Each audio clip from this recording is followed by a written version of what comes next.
The silence was the first thing that felt wrong. A deep, unnatural quiet, where the soft humming sounds of my daughter's play should have been. It was a void in the auditory landscape of my life, a sudden and jarring emptiness. I looked up from the garden bed, my hands caked with the dark, rich soil of our new home, and scanned the front lawn. And then I saw her, Maya. She was sitting on the grass, her small back rigid, her focus absolute. She was staring at a bright yellow dandelion, as if it held all the secrets of the universe. But it was her head that made my heart stop. Her helmet was gone. The custom-molded medical-grade protective helmet, the one painted with the swirling blue and violet butterflies she adored, the one that stood as the sole guardian between her and the sudden treacherous drop seizures that could fell her without warning. In its place, perched absurdly, obscenely on her dark curls, was a cheap pink plastic bowl. The kind you buy in a pack of 10 for a toddler's birthday party. I was on my feet before my mind had fully processed the violation, the sheer calculated malevolence of the act. I ran to her, my boots leaving deep, angry impressions in the soft turf. "Maya, honey. What happened? Where's your helmet?" She didn't look at me. She just pointed a small, trembling finger towards the immaculate house across the street. Brenda Millwood's house. A wave of cold, sharp fury washed over me, so intense it felt like swallowing ice. The bowl was not just a replacement. It was a message, a mockery, a calculated act of cruelty so profound, so monstrous, it defied immediate comprehension. Someone had stolen my disabled daughter's essential medical equipment and replaced it with a piece of party trash. And in that moment, I knew with absolute chilling certainty who it was. The war Brenda had been threatening to wage had just escalated into an unthinkable act of aggression. Our life was a carefully constructed world of loving routines, a fortress built of small, predictable moments to keep the chaos of Maya's condition at bay. Mornings were soft and slow, a quiet dance Sarah and I knew by heart. The medication hidden in a spoonful of her favorite yogurt. The breakfast designed by a team of nutritionists to stabilize her energy. And then, the final, most important step of the ritual, the helmet. Butterflies ready for flight. I'd ask every single morning, my voice light. She would giggle that beautiful bubbling sound that was the centerpiece of our home, and tilt her head forward for me to place it on. It wasn't a burden. It was her crown. We had spent weeks with the orthotist, using 3D scanners to get the fit perfect to the millimeter. It was lightweight, reinforced with a carbon fiber composite, and lined with impact-absorbing foam designed to withstand the specific force of a fall from her height onto a hard surface. After we got it home, we had a decorating party. Maya had picked the colors from a dozen paint pots, the shimmering blues and purples. We had spent an entire Saturday carefully painting the delicate swirling butterflies that danced across its surface. It was a part of her, an extension of her vibrant, joyful spirit. It was the armor that allowed her to be a child. It allowed her to play on the lawn, to walk to the mailbox, to live with a measure of freedom that her condition, atonic epilepsy, tried so relentlessly to steal from her. My job was a quiet, bureaucratic affair that seemed a world away from this life. I am the state director for the Office of Adaptive Equipment Regulation. I spend my days in a sterile government building reviewing federal compliance standards for medical devices. I write the regulations. I write the rules that determine whether a piece of equipment, a wheelchair, a prosthetic limb, a protective helmet is safe and effective enough for a citizen of this state to rely on for their life and their well-being. I knew the specific tensile strength of the polymer used in Maya's helmet. I knew the name of the lab in Germany that had certified its impact resistance. I knew in excruciating granular detail exactly what that helmet did. And I knew exactly what its absence meant. Brenda Millwood, head of the Willow Creek Gardens Beautification Committee, knew none of this. What she knew was aesthetics. Her own home was a monument to sterile perfection. Her lawn was a carpet of impossible uniform green. Her flower beds were arranged by color with a terrifying military precision. Her disapproval of anything that deviated from her narrow, rigid vision of beauty was legendary in the neighborhood. The inciting incident, the first shot fired in her undeclared war, had occurred 2 weeks prior. I was weeding the hydrangeas, while Maya sat on a blanket nearby, drawing in her sketchbook, the butterflies on her helmet gleaming in the sun. Brenda had marched across the street. Her arms crossed her face, set in a look of profound distaste. "David," she said, her voice clipped and sharp. "We need to talk about that." She gestured with her chin towards Maya's helmet. I stood up, wiping the sweat from my brow, my back aching slightly. Her helmet. "What about it?" "It's just so clinical," she said, wrinkling her nose as if she'd smelled something foul. "It's quite an eyesore, you must admit. It brings down the entire visual harmony of the street." I stared at her, dumbfounded. For a moment, I thought it was a joke, a bizarre tone-deaf attempt at conversation. But her expression was one of genuine grievance. "Have you considered a lovely sun hat?" she continued, oblivious to my shock.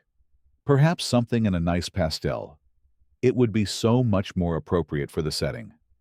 "Brenda," I said slowly, forcing my voice to remain even, a skill honed in countless contentious regulatory hearings. "That is not a fashion accessory. It is a piece of prescribed medical equipment. It keeps her safe from catastrophic brain injury. It is not optional." She waved a dismissive hand, a gesture of supreme arrogance. "Safety, of course, is paramount. But surely the manufacturers could make them more attractive. It's just so unpleasant to look at. It projects an image of infirmity." She spat the word out. "And that's not what Willow Creek is about." Her gaze sharpened. "You know my brother Martin. He's a senior VP in marketing for a major medical supplier. A real genius. And he always says the biggest hurdle to new product adoption is aesthetics. If it's ugly, people won't use it. Even he would agree that thing is a design failure." It was a strange non sequitur of a comment, an attempt to bolster her absurd argument with a phantom authority. At the time, I dismissed it as the rambling of a deluded woman. Now the memory sent a chill down my spine. She saw a visual imperfection, an eyesore, a design failure. She didn't see the little girl wearing it. She didn't see the loving hands that had painted the butterflies on its shell. And she certainly didn't see the life-threatening danger of its absence. Her objection was the first shot fired. The pink plastic bowl was the declaration of an all-out war. I gently lifted the ridiculous bowl from Maya's head and tossed it aside, as if it were contaminated. I scooped her up in my arms, her small body trembling against my chest, and held her tight. "It's okay, baby," I whispered into her hair, my voice thick with a rage I couldn't let her hear. "Daddy's here. We're going to get your butterflies back." As I carried her inside to a frantic, terrified Sarah, my eyes locked on Brenda's house. The fury was still there, a white-hot furnace in my gut. But it was cooling now, hardening into something else. Something cold, methodical, and absolute. She had no idea who I was. She had no idea what she had just done. She had picked a fight with a father. But she had also unwittingly picked a fight with the one man in the state who wrote the very rules she had just so recklessly, so monstrously broken. Brenda's first escalation after her initial complaint was to use the blunt instrument of the HOA. An email appeared a few days later, a gentle reminder from the beautification committee sent to the entire neighborhood listserv. It was about the improper storage of personal articles in public-facing spaces. It mentioned toys, gardening equipment, and, most pointedly, specialized recreational items. It was aimed squarely at Maya's custom-built adaptive tricycle and the colorful padded mat we sometimes laid on the grass for her. It was a bureaucratic shot across the bow, an attempt to legislate Maya's presence, her very childhood, into invisibility. The second escalation was far more cruel. Mrs. Gable, our elderly, kind-hearted neighbor from 2 doors down, told me about it over the fence. Her voice was trembling with indignation. David, I have to tell you something that's been bothering me. I saw Brenda talking to little Maya yesterday by the curb. You and Sarah were inside. I couldn't hear what she said, but the poor dear came back to her blanket crying her eyes out. When I asked Maya about it later, she wouldn't say much. Her vocabulary still a blossoming garden we tended to carefully, but her tears and a few whispered words told the story. The flower lady, she whispered her name for Brenda. She said my butterflies were ugly. To attack a child's confidence, to mock the very thing that signified her safety, it was a new level of viciousness. This was direct psychological bullying. Sarah was incandescent with rage. That's it, David. I'm going over there right now, and I am going to end this. No, I said, physically holding her back, though every instinct in my body screamed for confrontation. That's what she wants. A shouting match on her lawn. It makes us look emotional, unstable. It muddies the water. She can play the victim. We have to be smarter than her. We have to be clinical. I used Brenda's own word, and it tasted like ash in my mouth. And then came the theft. The final unthinkable line crossed. I was inside for less than 5 minutes grabbing a glass of water for Maya. That's all the time she needed. She must have been watching from her window, a predator waiting for the perfect moment to strike. To not only steal the helmet, but to replace it with that humiliating, degrading bowl that was an act of calculated malice designed to inflict the maximum emotional pain. After settling Maya inside with Sarah, who was now holding her, rocking her face a mask of furious grief, I walked across the street. My feet were heavy, my heart a cold, hard stone in my chest. I rang Brenda Millwood's doorbell. The chimes played a cheerful, tinny melody that was grotesquely at odds with the rage simmering in my blood. She opened the door, a look of feigned, wide-eyed surprise on her face. David, can I help you? Where is it? Brenda, I asked. My voice was quiet, devoid of any emotion, a flat, dead thing. Where is what? I'm afraid I don't know what you're talking about. Her denial was smooth, practiced the lie sliding easily from her lips. My daughter's helmet. The one you took from her head not 10 minutes ago. She placed a hand on her chest in a gesture of wounded innocence that was so theatrical, it was almost comical. Well, I never. Are you accusing me of theft? That's a very serious allegation, David. You should be careful. This isn't an allegation, I said, taking a step closer into her personal space, forcing her to look me in the eye. It's a fact. I'm going to ask you one more time. Where is it? You should learn to control your child's clutter. She snapped her composure, finally cracking the mask, slipping to reveal the ugliness beneath. This is a neighborhood with standards. That thing is an eyesore, and it doesn't belong here. It's in your garage, isn't it? The thought hit me with a sudden cold certainty.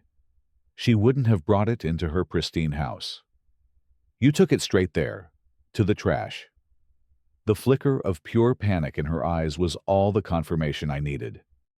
Before she could react, I walked past her down the short, sterile hallway to the interior door that led to her garage. You can't come in here, she shrieked, scrambling after me, her voice shrill with hysteria. This is my private property. I'll call the police. I ignored her. I opened the door. The garage was as obsessively neat as her house. Pegboards with perfectly arranged tools, each with its own black outline silhouette. Sealed plastic bins stacked on shelves neatly labeled.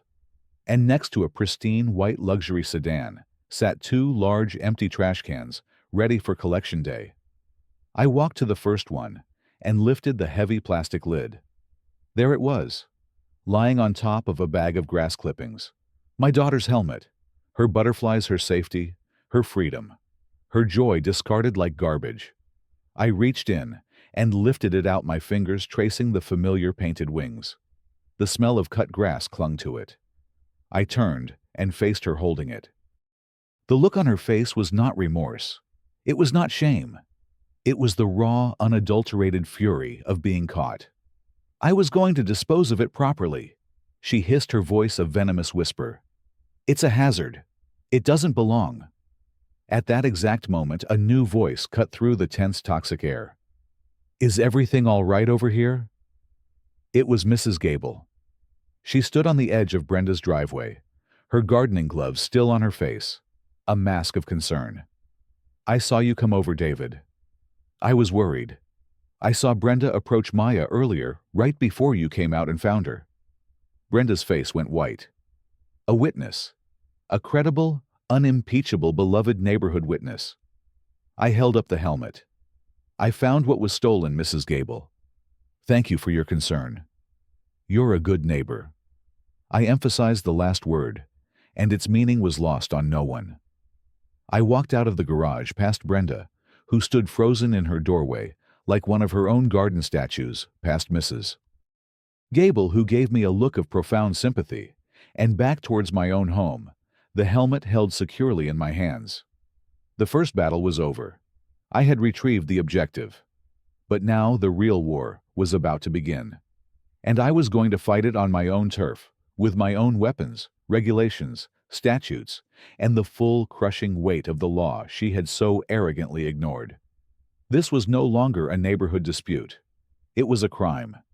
And I was about to introduce her to the specific legal definition of her transgression.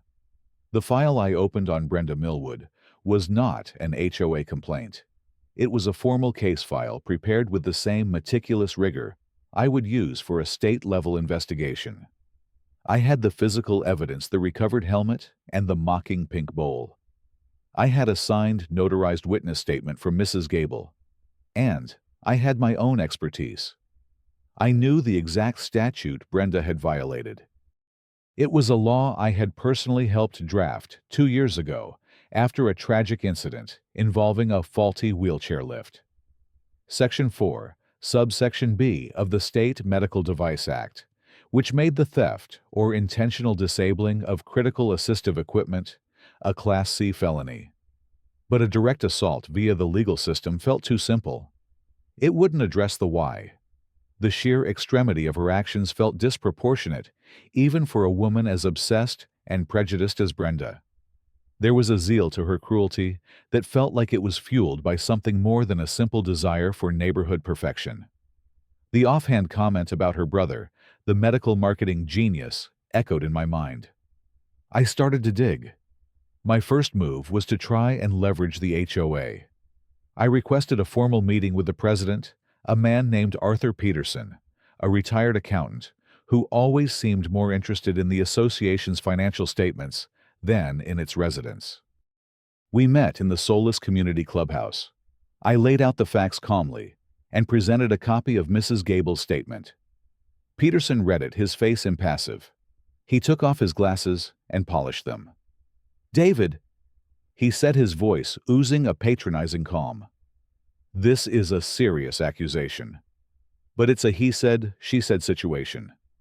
Brenda is a pillar of this community, the head of our most important committee. She terrorized my daughter and stole a piece of medical equipment. I said, my own calm beginning to fray. That's not community spirit, that's a felony. Brenda's version of events is quite different, Peterson said smoothly. She claims she saw the object lying abandoned on the lawn, and concerned it was a piece of trash that could attract vermin, she tidied it away. She says you then trespassed on her property and accosted her in a very aggressive manner. Frankly, the board is more concerned about your behavior than hers. I stared at him, stunned. He was her ally, was her. The system I had hoped to use was already compromised. You're protecting her, I said, the realization dawning. I'm protecting the peace of this community, he countered. And I would advise you to let this matter drop. Pushing it further could be seen as harassment. The HOA has bylaws about that too, and our lawyers are very good. I walked out of the clubhouse into the bright sunshine, a cold dread seeping into my bones. This was deeper than I thought. That night, I went deeper. Using my access to professional databases, I cross-referenced names and corporate affiliations. I ran Brenda Millwood's name, and then her maiden name, St. Clair. And there it was. Martin St. Clair, Senior Vice President for Global Marketing at a company called LifeMed Solutions. LifeMed was a behemoth, a massive medical supply conglomerate, known for mass-produced, cost-effective, and aesthetically generic equipment. They were also one of the biggest competitors to the smaller, more specialized company, Innovate Orthotics, the company that had designed and manufactured Maya's custom helmet. My heart began to beat faster. It was a strange connection, but it was there. I called a contact I had at a national patient advocacy group. I asked her to pull any anonymous consumer complaints filed against Innovate Orthotics over the past 5 years. The result, which she emailed me an hour later, was startling. There were a series of complaints filed through various consumer protection portals. They were all remarkably similar in their language, criticizing the company's products, not for their function, but for their lack of aesthetic appeal, their clinical and unfriendly appearance, and their failure to integrate into a normative lifestyle. The language was eerily familiar. It was Brenda's language. This wasn't just a personal vendetta. This was a clandestine campaign of corporate harassment. Her obsession with aesthetics wasn't just a personality quirk. It was a weapon she wielded on behalf of her brother's company. She was a secret agent in a bizarre, petty war of corporate sabotage. The next day, a certified letter arrived from a prestigious law firm in the city. It was a cease and desist, not from Brenda, but from LifeMed Solutions. It stated that they were aware of my unfounded inquiries into their competitor and my slanderous accusations against one of their executives, Martin St. Clair. It accused me of using my position as a state official to wage a personal vendetta and engage in tortious interference with their business. It warned that any further action would result in a lawsuit against me personally and a formal complaint to the State Ethics Commission that could end my career. They were trying to bury me. The corporation was now involved. Brenda wasn't just an ally of Peterson's. She had a corporate legal team ready to scorch the earth to protect her. The stakes had just become impossibly high. I knew I needed more. A pattern of anonymous complaints and a family connection wasn't enough to fight a corporation. I needed a smoking gun.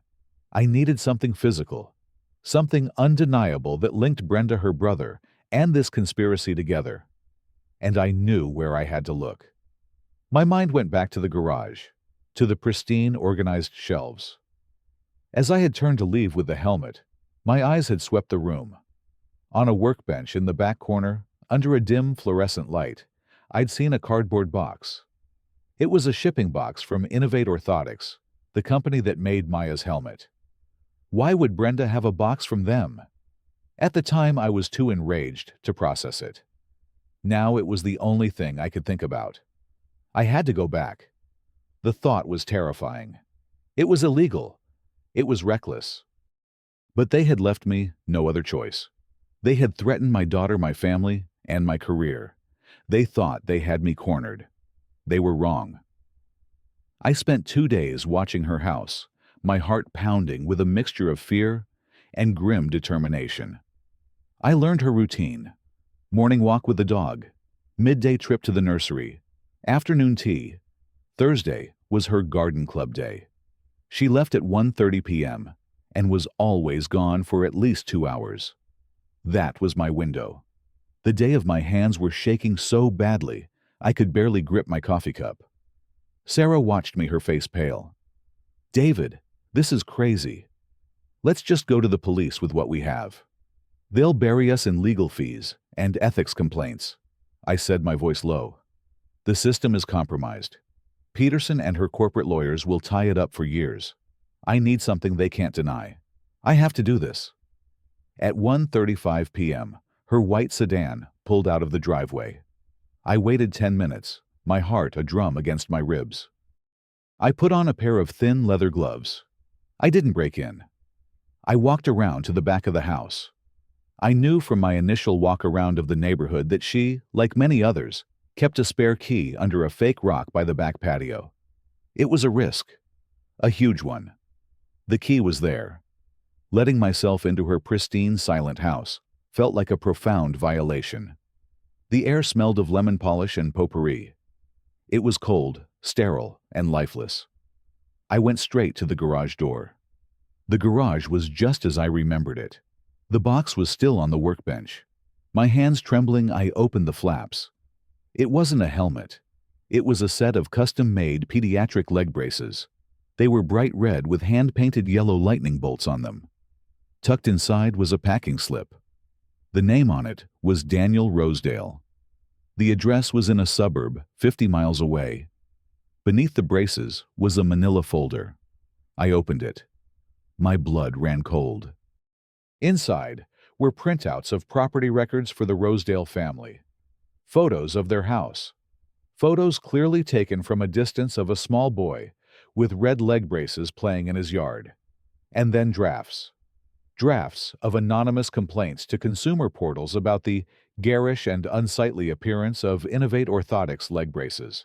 And beneath that, the smoking gun. A printout of an email chain between Brenda's personal account and an email address I recognized from my research, mustclairelifemed.net. Her brother. Martin. One email read, "Got the product." The design is as tacky as we expected. The lightning bolts are a particularly nauseating touch. Sending you the photos now. This should be more than enough for the next round of complaints. The family is already getting pressure from their HOA after my anonymous tip. B. The reply from her brother was chillingly corporate. Excellent work, B. This is exactly the kind of user experience data we need for the Q3 report on competitive disadvantages. Our new Stealth Fit line will be marketed as the invisible alternative. This Rosedale case will be a perfect anecdote for the launch. Keep up the good work. It wasn't just about Maya. Maya was just the latest. This was a long-running systematic campaign. She was a corporate spy, a saboteur targeting disabled children and their families, collecting user experience data by stealing their equipment, all to help her brother's company sell more of their invisible products. She wasn't just trying to erase the eyesores. She was helping her brother's company profit from that erasure. I took out my phone and, with shaking hands, photographed every single document in that folder. The email chain, the photos, the complaint drafts, the packing slip with the Rosedale boy's name on it. I put everything back exactly as I had found it, closed the box, and let myself out of the house. As I walked across the lawn, back to my own home, the evidence burning a hole in my phone's memory, I felt no triumph. Only a profound, soul-deep sickness. The picture was now complete. Brenda Millwood wasn't just a bigot. She wasn't just a corporate shill. She was a predator. And the annual Willow Creek Garden Summer Picnic, her stage, her kingdom, was in 2 days. It was going to be the stage for her downfall. I was going to take the secret war she had been waging in the shadows and drag it into the blinding light of public humiliation and legal ruin. The picnic was a sea of checkered blankets and smiling faces. The air smelled of cut grass and barbecue. Children ran laughing, their faces painted with tigers and butterflies. It was the perfect picture of suburban harmony, a picture Brenda had curated and now presided over. She stood at a podium near the pavilion, a microphone in hand, radiant in a crisp linen dress. Arthur Peterson stood beside her, beaming. Maya was with us, sitting on our blanket, her butterfly helmet securely on her head. She was quiet, clinging to Sarah's hand. Several neighbors had already come by to say hello, their greetings to Maya, now warmer, more protective than before. The initial story had trickled through the neighborhood grapevine, but no one knew the full truth. Brenda tapped the microphone. Welcome, welcome, Willow Creek. What a beautiful day to celebrate our beautiful community. She gave a flowery speech about shared values and civic pride. She announced the winners for Best Rosebush and Most Manicured Lawn. Her voice was confident, gracious. She was in her element, untouchable. That's when I stood up. I walked towards the podium. I didn't have a scheduled slot to speak, but I moved with a purpose that made people step aside. Peterson saw me approaching and stepped forward to intercept me, his face a mask of annoyance. "David, this is not the time or place." Brenda smiled condescendingly into the microphone. "It seems Mr. Cole wants to air some personal grievances. Perhaps we should hear him out and see what's so important." It was a trap, an attempt to make me look like a lunatic. I didn't stop until I was standing next to her. I took the second microphone from its stand. The low hum of the crowd quieted to a murmur of confusion. "Good afternoon, everyone," I said, my voice calm and steady, amplified across the park. "My name is David. My family and I live on Oak Lane. Mr. Peterson is right. I do have a grievance, but it isn't personal. It's about this entire community. It's about how we treat our most vulnerable members." I could feel hundreds of eyes on me. I saw Sarah give me a small, encouraging nod. I glanced at Brenda. Her smile was frozen, but her eyes were cold with fury. "Many of you know my daughter Maya," I continued. "She's a wonderful little girl who requires a protective helmet. A few weeks ago, that helmet was stolen from her. It was thrown in the trash. In its place, the thief left this." I reached into the bag I was carrying and pulled out the cheap, pink plastic bowl. I held it up. A wave of shocked whispers rippled through the crowd. "This is what the thief believes is a suitable replacement for life-saving medical equipment," I said. "This is an outrageous slander," Brenda shouted into her microphone. "He trespassed on my property." I ignored her and addressed the community again. "I know who did this. And I know why. And it's much worse than just a cruel prank or a neighborhood dispute." I looked directly at Brenda. "This wasn't just about your twisted idea of beauty, was it, Brenda?" This went much deeper. It was about corporate sabotage, wasn't it? A multi-year campaign of harassment against the company that makes Maya's helmet. A campaign waged on behalf of a rival company, LifeMed Solutions. A company where your own brother, Martin St. Clair, is a senior executive. The murmurs in the crowd grew louder, turning into exclamations of shock. People were turning to look at Brenda at Peterson, their faces a mixture of disbelief and dawning disgust. "That's a lie," Brenda shrieked, her voice cracking. "He's insane. He has no proof, don't I?" I asked, my voice dropping, but still carrying across the park. I pulled out my phone. "My daughter wasn't your first victim, was she, Brenda? What about Daniel Rosedale? A little boy 50 miles from here. Did you also think his red leg braces were an eyesore?" I angled my phone towards the crowd, though no one could see it clearly. But the name, the specific detail hit her like a physical blow. Her face, which had been pale, was now completely bloodless. "Did you enjoy stealing his braces too?" I pressed on. "Taking photos of them for your brother. Helping him build a marketing campaign for his company's invisible alternative, built on the humiliation of disabled children. I have the emails, Brenda. Between you and Martin. I have the photos you took. I have everything." The silence that followed was deafening, absolute. Every eye was on Brenda Millwood. Her carefully constructed world of perfection, of control, of public admiration, had just been shattered into a million pieces, revealing the monster within.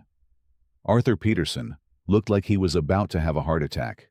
And then, from the edge of the park, 2 uniformed police officers accompanied by a plain-clothed detective began walking calmly and deliberately towards the podium. I had met with them that morning. I had given them everything.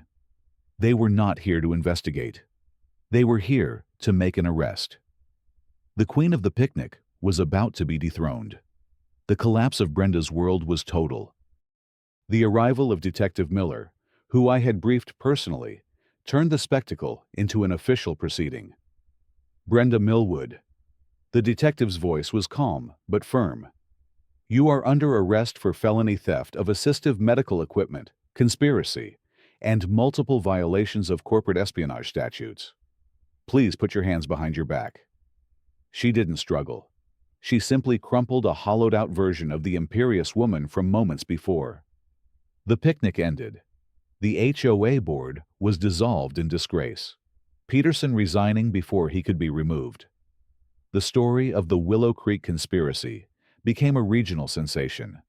The investigation into LifeMed Solutions was vast, uncovering a pattern of unethical practices orchestrated by Martin St. Clair.